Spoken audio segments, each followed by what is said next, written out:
Hello, everybody. I am back from the dead. It's been a while since I last uploaded an actual YouTube video. I've been sharing a lot of shorts. Please check them out if you're interested. But that's different now.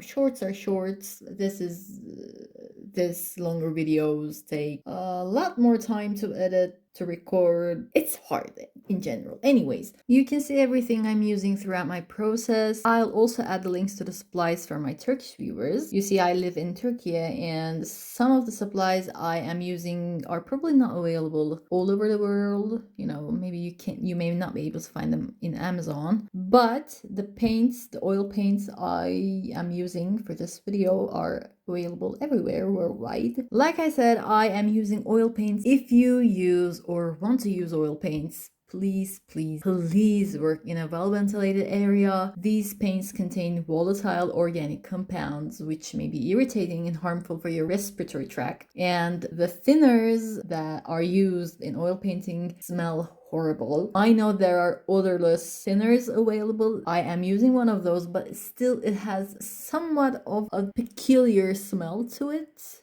and I find it irritating for myself. So this is just a little warning for you. That's why I wanted to show you my personal setup. Work with your windows open, people, please.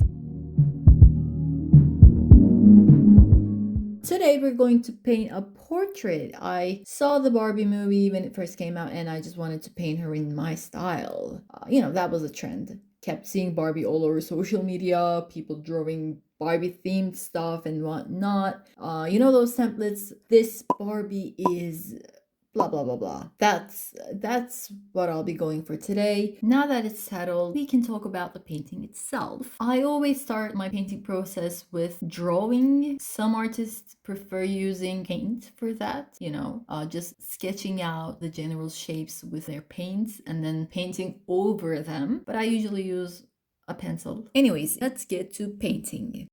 The moment that paint hit the canvas, I knew I fucked up. Look at that ugly, horrible, ugly color. I was trying to go for the bone color, whatever that color is, but this is definitely not the color. Then I tried to make the color darker with some blue tones. The color I mixed is obviously way too dark, so I tried lightening up this time, adding a tone of white, but who am I kidding? It's just not working. Then I thought to myself, maybe the canvas is just too white. Just maybe if I color the background, it may not seem that terrible. Yet again, it doesn't work. So I just put some thinner on a tissue and try to get rid of the paint as much as I could to start over again.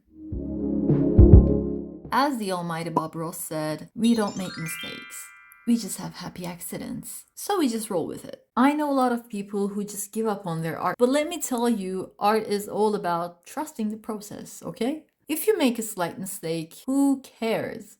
You find a way to adapt and move on. Please just don't throw away your work just because you hated it. You can always give yourself some time to think about how you can actually fix it. Or if you think it's unfixable, then just do another one. Well, in my case, since I was working with oils, I couldn't just keep painting over and over to cover up my mistakes, because oil paints feel like you're painting with mayonnaise, and every time you add on, they all just keep mixing together because the paint never dries. So I just had to use the thinner to get rid of the paint as much as I could. That was just the last resort. I know that we get the urge to just rip the paper and put it away in the trash because it's ugly, right? It's not gonna do us any good. It's better to just get rid of it. Nope, that is not the case. Personally, I love storing my old sketchbooks in a cupboard, and every now and then I actually go back to them and analyze my paintings or drawings. I study my mistakes, think about how I can not make this mistake again in my future work. Plus, it also makes me feel so proud of myself of how far I've come along my artistic journey. I also try to redraw or repaint my old work to actually make a comparison on my skills. So moral of the story, storing your art actually opens the door to your artistic improvement. And this was me on making mistakes. Thanks for coming to my TED Talk.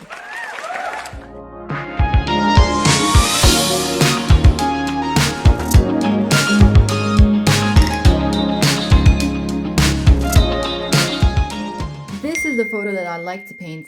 For this painting, I honestly think her hair looks gorgeous here.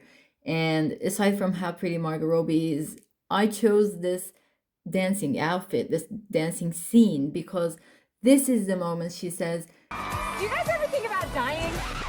And since I'm a fan of skeletons, I thought that this was the perfect moment for me to capture in my painting. After her question, she then corrects herself saying, "I'm just dying to dance." hence, I named this painting, "This Barbie is just dying to dance." Because, like, she's dead. She's a skeleton.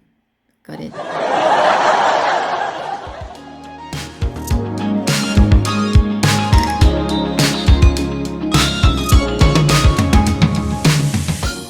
While you keep watching me paint this piece, I just want to clarify one thing. I just want to answer this one question that I get a lot, and that is, why do you paint skeletons?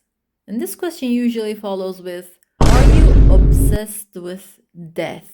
Or do you have any mental problems? We can talk about it. Are you okay? Stuff like that. And to tell you honestly, I am completely fine. There is, of course, a particular reason that I draw skeletons, why I choose to draw skeletons, but it's definitely not because I have mental issues. I know people with mental issues deny that they have mental issues, but I really don't. And no, I am not obsessed with death. All right, listen. I believe I have a pretty good reason for this. Whenever I tell people the actual reason behind my skeleton obsession, they usually go, that actually makes sense. Now that I think about it in your way, it actually makes sense. During my artistic journey, I had this somewhat of a breakthrough.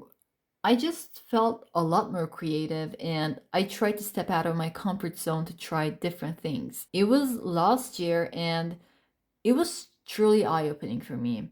As someone who struggled a lot with creativity for a while, I always used to paint stuff I found on the internet. Sure, I added my own spices every now and then, but it would be a lie if I called them original paintings. So, with this breakthrough, my original painting phase began. I am so thankful that my mind is flooded with ideas, and I'll just tell you that constantly engaging in creative activities sure help a lot. Maybe we can talk about creativity, my creative process, and how I had this new phase in another video. If you have any questions about that, do not hesitate to ask me in the comments. I would love to answer them.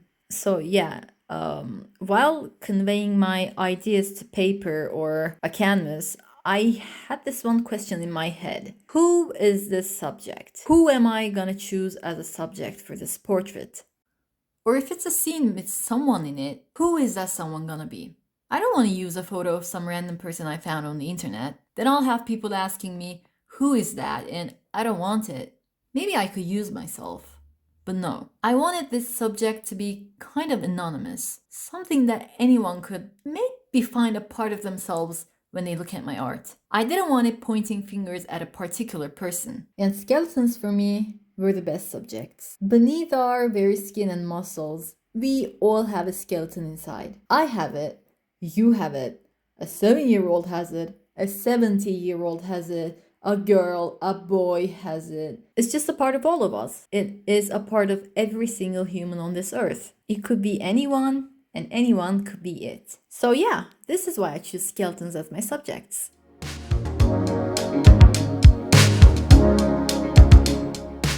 Our Barbie is looking a little too bland at the moment. We're gonna make her shine. She'll slay. But before that, I want to make sure that everything else is complete, saving the best parts for the end. I can wholeheartedly say that I really did enjoy painting this piece. I literally worshipped Barbie as a kid. I still like to see what's new and stuff. I may be kind of rewatching the old Barbie movies every now and then. Did I mention that I was 22? Let's just say that I like to take a trip down the memory lane. And painting her made my inner child so happy. I literally couldn't wait to get her makeup done. She's gonna be fabulous.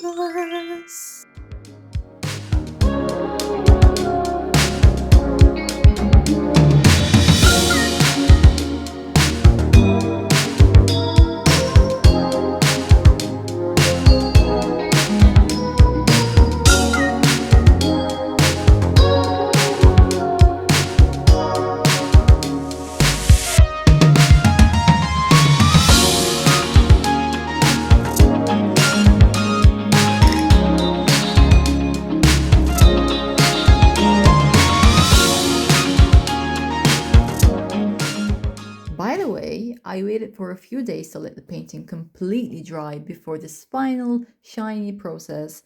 And I don't know if you noticed, but I couldn't find pink glitter from this local store that I went to, so I bought this flower-shaped sequins. And me being me, I cut them with the freaking scissors to tiny pieces to make them look like glitter.